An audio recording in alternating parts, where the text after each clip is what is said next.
Hi everyone, my name is Bhavya and आज की video में हम लोग बात करने वाले हैं कि मेरी क्या स्टोरी थी इन क्लास 12th, यानी कि मेरा कैसा एक्सपीरियंस था क्लास 12th का, कैसे मैंने प्रिपेयर किया था अपने बोर्ड्स के लिए, अपने आईपी मैट पेपर के लिए। क्योंकि मेरे पास क्वेश्चंस आते हैं कि भैया आपने क्लास 12th में ही पढ़ाई शुरू कर दी थी आईपी मैट की, या क्लास 12th के बोर्ड के एग्ज़ाम्स के बाद करी, ये कैसे किया। तो मैं आपको पूरा समझाता हूँ क्या हुआ था इन क्लास 12th मेरे साथ and in class 11th basically. तो क्लास 11-12th में मेरी पढ़ाई बहुत कम थी, मैं पढ़ाई काफ़ी कम करता था एंड मैं क्या करूँगा क्लास 12th के बाद मुझे उसका कोई आइडिया नहीं था। क्योंकि मेरी पढ़ाई मैंने काफ़ी कम करी थी, इवन क्लास 12th के हाफ तक, यानी कि 6 महीने बीत गए थे क्लास 12th के। उसके बाद मुझे याद आया था कि यार पढ़ना चाहिए, क्लास 12th के लिए बोर्ड आ रहे हैं। जब प्रेशर आया स्कूल से, घर से, तब मैंने प्रिपेयर करना स्टार्ट करा for my board exams. And तब तक इतना लेट हो गया था कि मेरे पास और टाइम था नहीं to prepare for IP MAT या कुछ और। एंड मैं वहाँ पे दिमाग लगा नहीं सकता था कि मेरे पास टाइम बिल्कुल नहीं था। I only had to prepare for my board exams and वही मेरे सामने मेरा एक एम था। At the same time in my class there were students, उन्होंने ज्वाइन कर रखी थी आई पी मैट की कोचिंग एंड वो अपनी बुक्स लेके आते थे, क्लास में सॉल्व करते थे। एंड उस वक्त मुझे लगता था कि शायद इस साल तो मेरा कुछ नहीं हो पाएगा, क्योंकि मेरी जो क्लास 12th के बोर्ड एग्ज़ाम है उसकी का कुछ पक्का नहीं है कि मैं कैसा करके आऊँगा वहाँ। एंड मोर ओवर देखूँ तो आई पी मैट का तो मेरे को दूर दूर तक कुछ नहीं आता है। एनी हाउ क्लास 12th के बोर्ड एग्ज़ाम्स हुए, मार्क्स आए 94% इन टॉप 4 ऐसे ऐसे करके। ठीक ठाक मार्क्स थे, लेकिन ऑब्वियसली इतने नहीं थे कि मेरे को जो एक्सपेक्टेड, जो मेरा यानी कि जो बहुत ही टॉप कॉलेज होते हैं जैसे सेंट स्टीफन, हिंदू या कोई और एस आर सी सी वहाँ पर मिल जाए। आई वॉज लाइक चलो ठीक है, अब इसमें तो नहीं हो सकता, बट देखते हैं क्या होगा। Then I went and looked into IPM and ये मैं क्लास 12th के बाद की बात कर रहा हूँ। मेरे पास अब ज़्यादा टाइम बचा नहीं था for my IP MAT preparation, but still मैंने जितना हो सका मेरे से, मैंने क्रैश कोर्स ज्वाइन किया, मैंने खुद से यूट्यूब से पढ़ा, बुक लेके आया, खुद करा। बिकॉज मेरे को एक था यार कि मैं I am better than that, कि अगर मेरे को at least S R C C S नहीं मिल रहा है from my class 12 percentage, then at least I have another option to give the entrance exams. तो मैंने पेपर लेके आया, मैंने अपने खुद से पास के पेपर करे और चीज़ें करी। एंड मैंने जो एग्ज़ाम्स भरे थे जैसे नरसिंह मुंजी, क्राइस्ट, और भी जो कॉलेजेस हो गए, आई पी मैट, सिम्बाइसिस, इन सब में मैं भर के आया। And I gave the exams and I was waiting for the results and luckily मेरे को कॉल्स आने लग गए। सिम्बाइसिस पुणे मेन कैंपस से मुझे कॉल आ गई थी, नरसिंह मुंजी से मुझे कॉल आई थी लेकिन not from the main campus. Christ से मुझे दिल्ली का आ गया था लेकिन बैंगलोर का नहीं आया था। एनी हाउ मेरे पास कुछ ऑप्शन एटलीस्ट खुलने लग गए थे। आई वॉज लाइक चलो ठीक है, कुछ तो हो रहा है, बट अभी तक मेरा आई एम रोहतक का कुछ नहीं आया था। हमने डिसाइड किया कि एटलीस्ट सिम्बाइसिस में तो सीट बुक करवा देते हैं, क्योंकि they were asking for an admission amount till a particular date, and उसके बाद अगर मैं वहाँ तक अपना सीट बुकिंग नहीं करवाता तो फिर मेरी सीट चली जाती।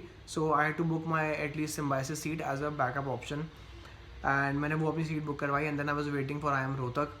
एंड आई एम रोहतक का रिजल्ट आया, then I was in the waiting list and मेरा क्लियर अभी प्रॉपरली नहीं हुआ था because I was in the waiting.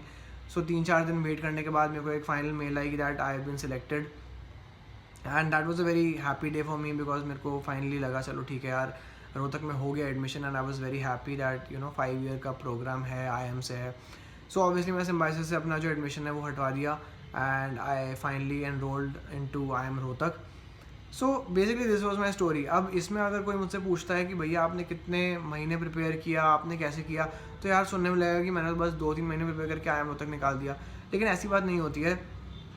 एक तो मैंने पेपर के बाद प्रिपेयर करा, लेकिन आपको और चीज़ें देखनी पड़ेंगी कि एक स्टूडेंट के अंदर और क्या क्वालिटीज़ हैं जो कि उसको हेल्प करती हैं to get into a good college.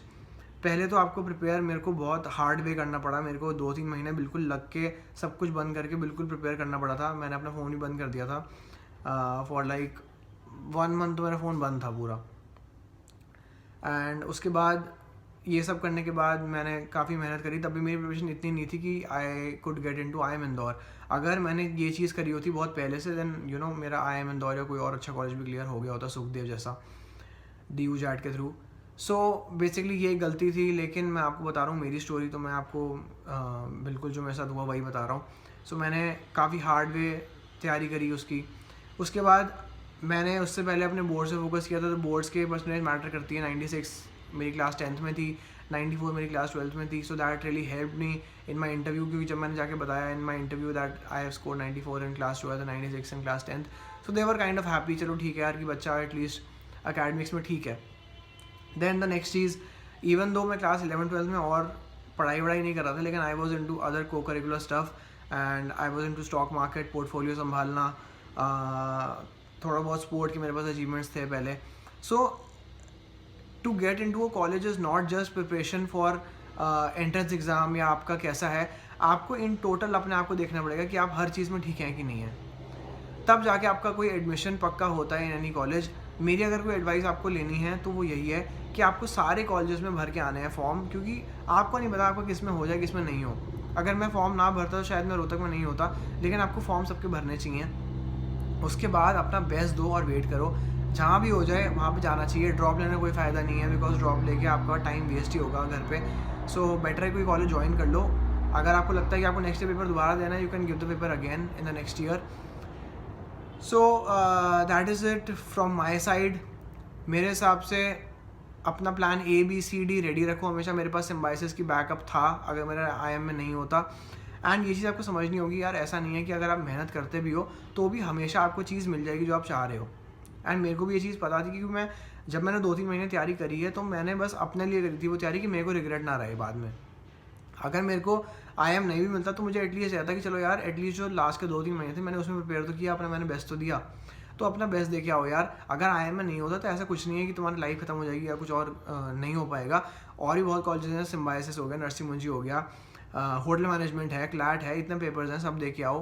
किसी ना किसी में ऑब्वियसली हो जाएगा, ना हो तो नेक्स्ट ईयर दोबारा देना. तो ऐसी कोई टेंशन की बात नहीं है, अपना बेस्ट दो एंड यू नेवर नो क्या हो जाए यार. सो ऑप्टिमिस्टिक रहो. That's it for today's video. I will see you in the next video. कोई और डाउट हो तो कमेंट कर देना या फिर DM कर देना. Thank you.